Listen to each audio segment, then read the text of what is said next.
धर्म के लिए अंग्रेजी में कोई शब्द ही नहीं है। रिलीजन धर्म नहीं होता, रिलीजन होता है पंथ, धर्म नहीं होता। अगर भारत धर्मनिरपेक्ष होता तो सुप्रीम कोर्ट के जजों की कुर्सियों पे नहीं लिखा रहता यतो धर्मस्ततो जय। सुप्रीम कोर्ट का ध्येय वाक्य है यतो धर्मस्ततो जय, और हाई कोर्ट का ध्येय वाक्य है सत्यम शिवम सुंदरम।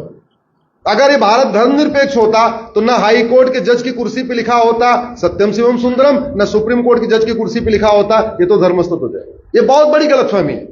भारत धर्मनिरपेक्ष नहीं है, भारत पंथ निरपेक्ष है। अब सवाल यह आया कि वेद पुराण पढ़ा सकते हैं तो बाइबल कुरान क्यों नहीं पढ़ा सकते? सरदार जी शायद यही बात कहना चाह रहे, नहीं कह पा रहे, मैं कह दे रहा हूं। बिल्कुल नहीं पढ़ा सकते, बाइबल कुरान नहीं पढ़ा सकते। क्यों? क्योंकि बाइबल में सभी इंसान को एक समान नहीं माना जाता, लेकिन हमारा संविधान कहता है सब एक समान है। बाइबल में क्रिश्चियन और नॉन क्रिश्चियन के बीच में भेदभाव है, इसलिए बाइबल नहीं पढ़ाई जा सकती, कुरान नहीं पढ़ाई जा सकती, कुरान नहीं पढ़ाई जा सकती। क्यों? क्योंकि कुरान में इस्लाम और नॉन इस्लाम, मुस्लिम और गैर मुस्लिम को समान नहीं माना गया है, उसमें भेदभाव किया गया।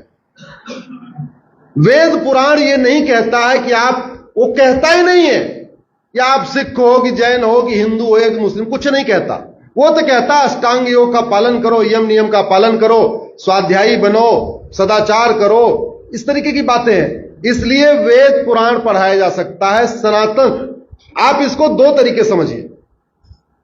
दुनिया में 1100 रिलीजन है, अगर भारत के परिप्रेक्ष्य में देखें तो दो तरीके, भारत में दो तरीके के रिलीजन है। एक इंडियन ओरिजिन रिलीजन, एक फॉरेन रिलीजन।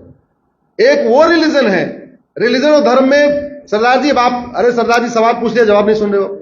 हाँ, आपने पूछा, सुन तो लो। भारत में दो तरीके के पंथ हैं, रिलीजन है, धर्म नहीं। धर्म तो पूरी दुनिया में एक ही है, सनातन धर्म। दो तरीके के पंथ हैं, एक इंडियन ओरिजिन के रिलीजन, एक foreign religion. Sikhism, Jainism, Buddhism Bharat में शुरू हुआ, इसको कहते हैं इंडियन रिलीजन। क्रिश्चियनिटी, इस्लाम, ये फॉरेन में हुआ, इसलिए इसको कहते हैं फॉरेन रिलीजन। और इंडियन रिलीजन और फॉरेन रिलीजन में अंतर क्या है समझिए। Indian religion, Jain, Buddhism, Sikhism और हिंदुज्म में महिलाओं को बहुत सम्मान दिया गया है, महिलाओं को पूजनीय रखा गया है। फॉरेन, किसी भी फॉरेन रिलीजन में महिलाओं को पूजनीय कहा गया है। इंडियन रिलीजन में इंसान इंसान में भेदभाव नहीं किया गया है। गुरुवाणी में कहीं लिखा हुआ, आप मुझे बताओ कि हां जो सिख पंथ माने वो तो ठीक, जो सिख ना माने वो गलत है, कहीं लिखा है? नहीं लिखा है। गुरु ग्रंथ साहिब में कहीं लिखा है क्या? नहीं लिखा है। उसमें लिखा हुआ है।